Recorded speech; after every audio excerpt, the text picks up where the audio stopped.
always wanting to make 'em just a little bit better. Working, planning, dreaming. Gonna make my home where the Wabash flows and the primrose and the violet grows. Gonna make my home where the Wabash River flows. Gonna make my home by the river shore. Gonna settle down forevermore. Gonna make my home where the Wabash River flows. Girl I left behind me, she'll be sorry by and by, but she'll come a-running after me with the love light in her. Gonna make our home where the Wabash flows and the primrose and the violet grows. Gonna make our home where the Wabash River flows. Always singing that song, Danny. Let's do it, Ma. Let's do it right off. Do what? Let's go out there. Out across the mountains. Find us a place, get some land. Always dreaming, just like your pa. Other people are doing it, why us? Wouldn't you like that, Ma? Wouldn't you like to have things? I got a lot to be thankful for now, Danny. Boy who's just like his pa. Always wanting to get off. Now, if you'll say the word, we'll go west. Gonna make my home where the Wabash flows and the primrose and the violet grows. Gonna make my home where the Wabash River flows. That was the spirit folks had when they opened up the land. Folks hankering to be somebody, have things they could call their own and be proud of. Feeling that way, they cleared the land and planted it to crops. The women folk helped in the fields, spun and toiled. They got on. Lean-tos gave way to log cabins to houses of brick and stone. The wilderness disappeared. All the good things we see around us today are products of that pioneer spirit. That house your pa built, where you were born. Little businesses that have grown into big ones. Towns and cities that are good to live in. We've kept right on forging ahead, this country has, because it's a place where one man, any man, can do things on his own. I've got a personal pride in one little chapter of our American story, and not such a little chapter at that when you come to think about it.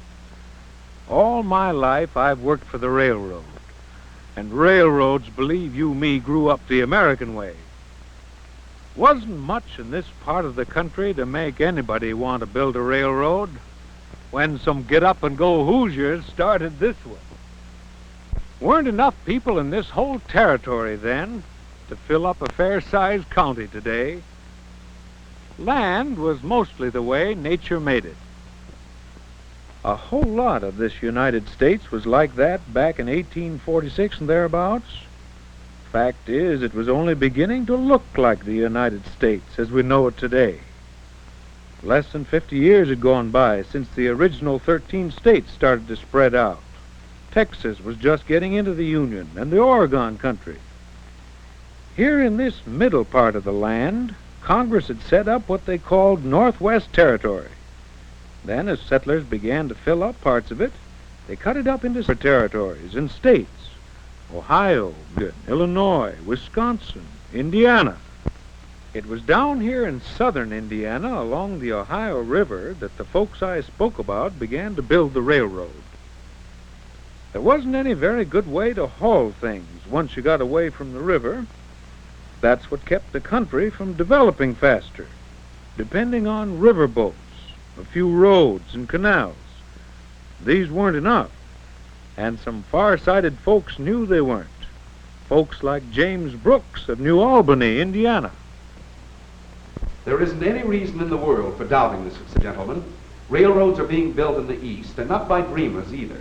They're being built by sound businessmen because they have seen that the iron rail and the steam locomotive are the real answers to long-distance hauling. I'd rather stick to canal. We know what they'll do. Oh, you can't build a canal over the knobs. There's too much rough country between here and the White River. The state's already poured a lot of money into the macadam roads. Let's finish them. Wagons, even on the best of roads, will never haul a pittance of the stuff we could haul on rails. I say, let's take over some of this right-of-way that's been graded. As the new law has made it possible to, and let's put rails on the right-of-way. Railroads, gentlemen, are the answer. Men like James Brooks carried their point. Railroads were built, and the people took to them. They shipped their goods over them. They wanted to ride the trains whenever they could. Hooray for the Kiars! Oh, it's fun to go riding and riding and riding along on the passenger car. It's exciting, exciting, exciting, exciting, like floating along on the stars. Oh, it's fun to go riding and riding and riding. No journey would ever seem long. When the wheel clicks in rhythm, my heart is in rhythm and picks out a tune of a song.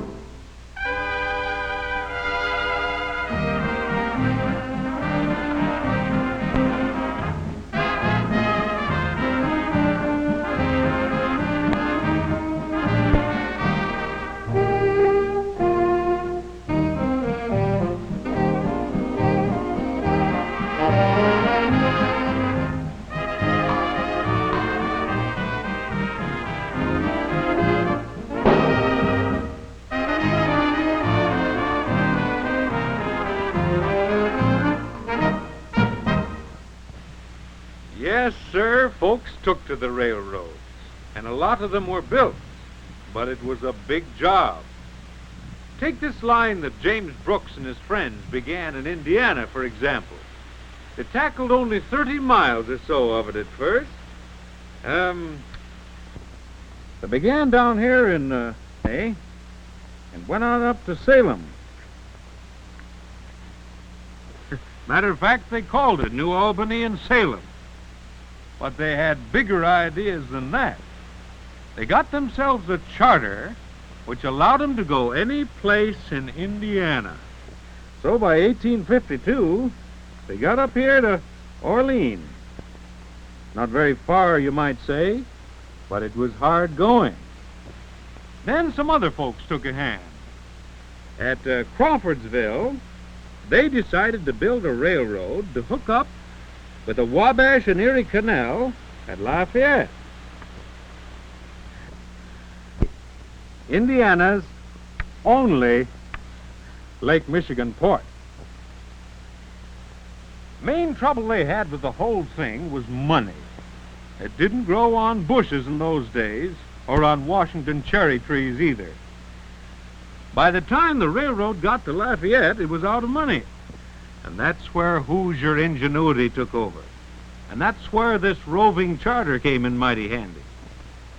They loaned out the charter to John Murray Forbes of Boston. Couldn't get a charter from the Indiana legislature, and who was set on pushing his Michigan Central Railroad on into Chicago here, ahead of its rival, the Lakeshore. Well, $500,000 in stock subscriptions the New Albany and Salem got from that transaction. Enough money to finish the railroad from Lafayette to the lake. You couldn't beat men like that. They were building Indiana. They built this nation big and strong. Work away, work away. They opened up a continent from sea to shining sea. A heritage they passed along and left to you and me.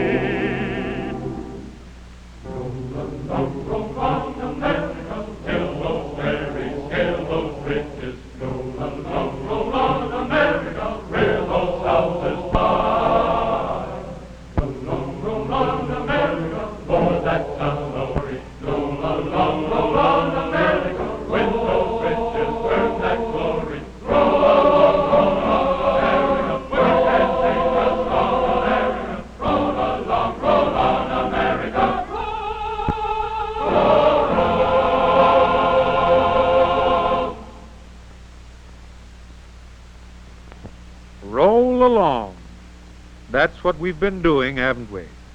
That's what we've been doing for a lot of years. I don't claim much for my part, but gosh, when you think of all our American efforts together, I've gone and talked till it's time for the Hoosier to come in. I've got to go now. Say, how about you taking a ride up and down the Mona? See for yourself how she's still helping her part of America to roll along. I can't go with you, but the boys on the train will take good care of you.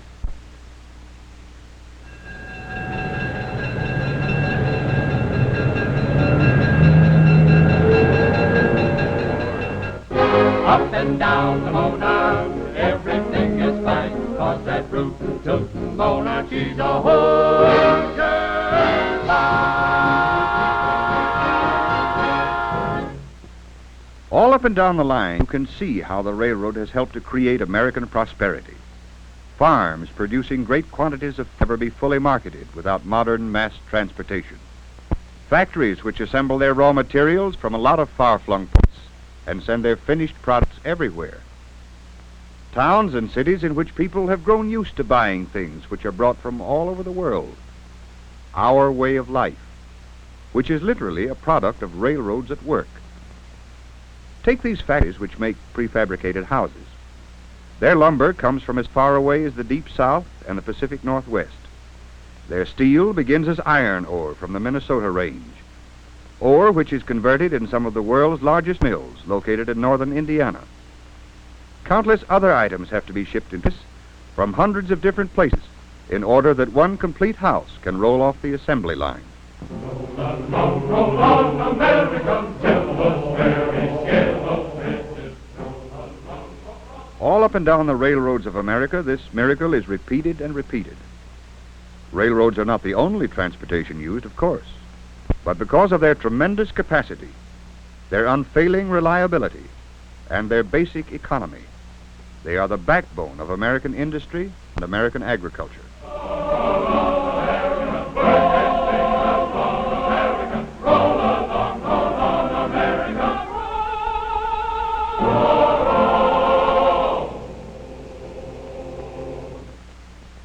Railroads like the Monon help out the territories they serve in other ways, too. These great steel highways not only link the communities together, thus helping to create wealth, they distribute much of their income in the communities they serve. Every time a train like this, the railroad will spend $10.02 on the labor and materials to operate the train, maintain the tracks, pay taxes, and other costs. Each mile represents an investment of nearly $100,000 and costs nearly $6,000 per year to maintain. This length of steel rail costs the railroad over $70 when laid. Each one of these new ties will cost more than $4 when placed in the track. Even the lowly spike carries a price tag of nearly 5 cents.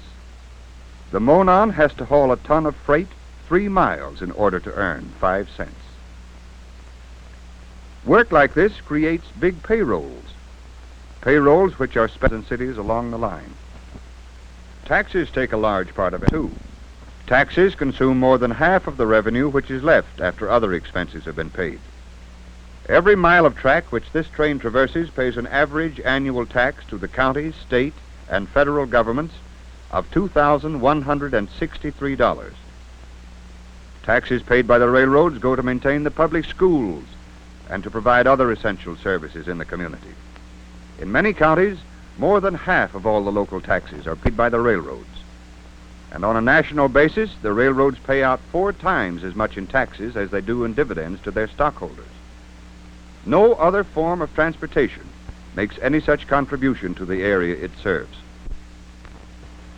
This Indiana, which the Monon has helped to build, is quite a place. It's a place that's fabled in story and in song.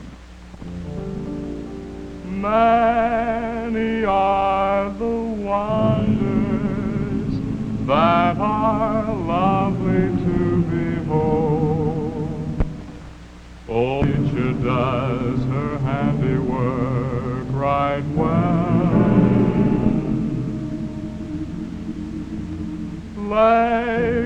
and rills and temple hills, this land of ours enfolds.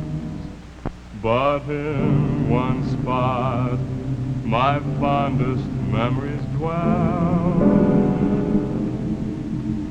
There's a little bit of paradise that all the world should know. It's the shades of India, where the sweetest flowers grow and the softest breezes blow, and there's magic as the seasons come and go. There's a little bit of paradise I long again to roam. it's the shades of India. How I long to sneak down Sugar Creek like barefoot boy with tan on cheek. And wind again by Indian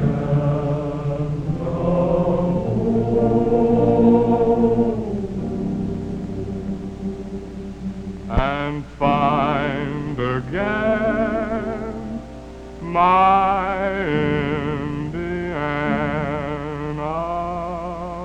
home.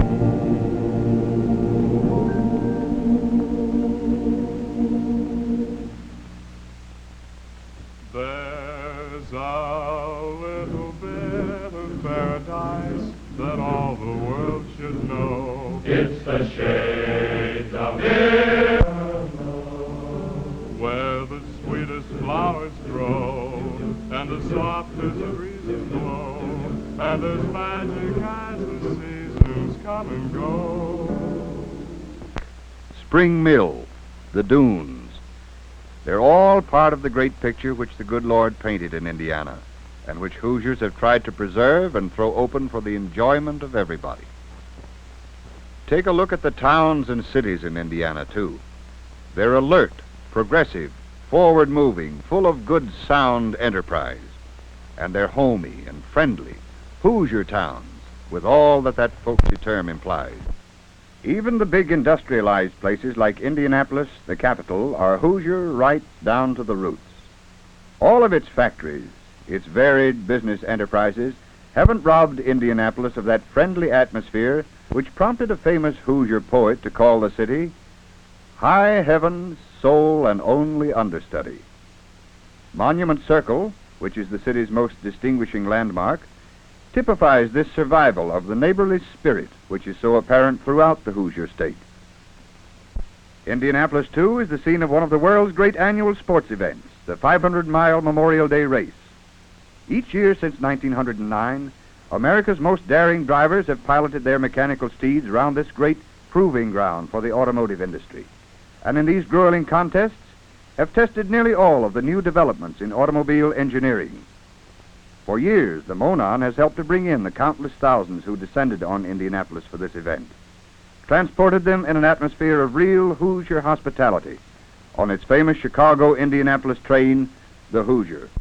Hoosier time, Hoosier time. We run this railroad right on Hoosier time, Hoosier time, Hoosier time. There never ever was a better time, Hoosier time, where every golden moment is a time for joy and laughter. Hoosier time, Hoosier time, is the best of all.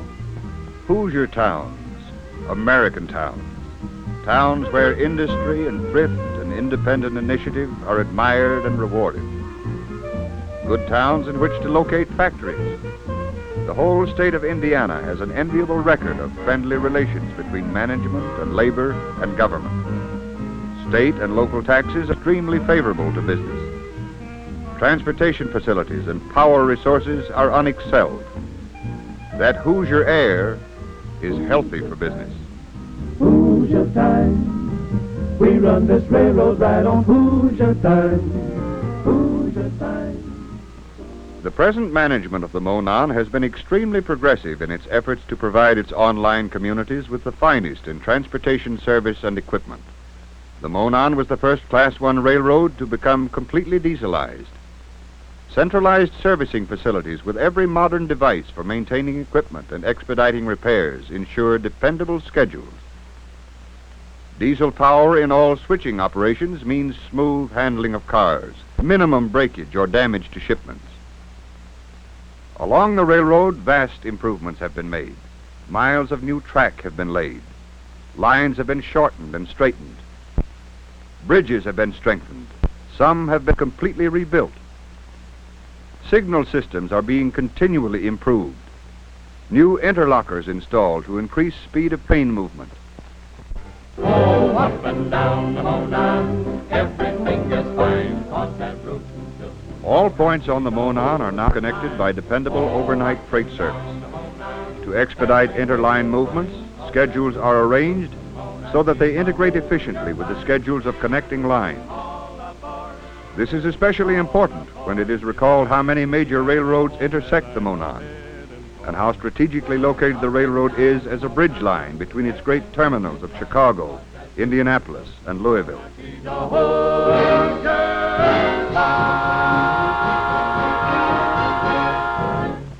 Although Monon's trackage is primarily in Indiana and it is known as the Hoosier Line, the railroad is intimately connected with the commercial and industrial life of its great terminal cities in Kentucky and in Illinois. Louisville, the Falls City, key spot in the early winning of the West, hub of a great business area. You've been in Louisville at Derby time, no doubt, or you're planning to go sometime. Come see Louisville, see the Derby, and all the other great attractions this city has to offer. Say some sensation, what a thrill. If ever you had fun, you will in Louisville. The folks all head for Louisville. The ladies with the latest frill. The gentlemen dressed fit to kill for Louisville. Come along, come along, come along, come along, it's great To see that field coming on, coming on, coming on, say, holy gee, it's Derby Day in Louisville. Say some sensation, what a thrill. If ever you had fun, you will in Louisville.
Yes, Louisville's a Monon town. And Chicago, railroad center of the nation, the Monon's northern terminus. Chicago, brief history as the story of civilization goes, but world capital of many things. There's a rainbow, Chicago, all our hopes are riding high. There's a rainbow over Chicago, there's a great tomorrow written in the sky. There's a dream come true for Chicago, and that dream will never die. There's a blue sky showing, new light flowing, there's a rainbow in the sky. A rainbow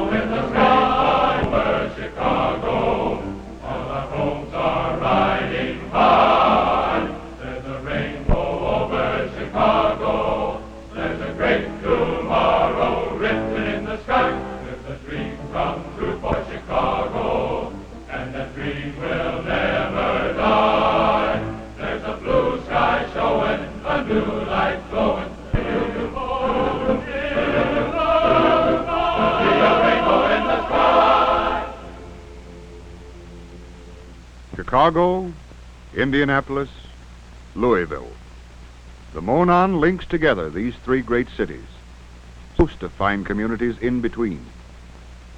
Monon intersects important east-west arteries in its part of the land and serves as a great railway bridge between Lake Michigan and the Ohio River. The Monon is proud of its place on the railroad map, proud that it has helped the heart of America to grow and to prosper, proud that it has kept pace, proud that it's the Hoosier Line, because it's Hoosier soil the Monon is in, the Hoosier Commonwealth it has helped to build. Have a nice trip up and down? All of us on the railroad hope you did. We hope you like this Monon country as much as we do.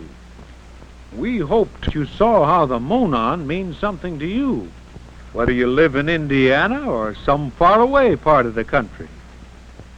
We think that the Monon means something to you. We think it means better handling of your transportation problems, better travel when you come into or go through Indiana, faster service for your shipments through this crossroads of America. One thing we're sure you will agree with us on. This America of ours is the greatest place on earth. And the one thing above all else that makes it is the fact that so many individuals had a hand in building it up. That secret in a nutshell. Individual initiative. That's why every one of us can be so proud of his own corner of America. That's why I'm so proud of the Monon and of Indiana. That's why those boys down at Purdue, when they sing, There's something about the air in Indiana. Wanna shout, wanna dance, wanna sing.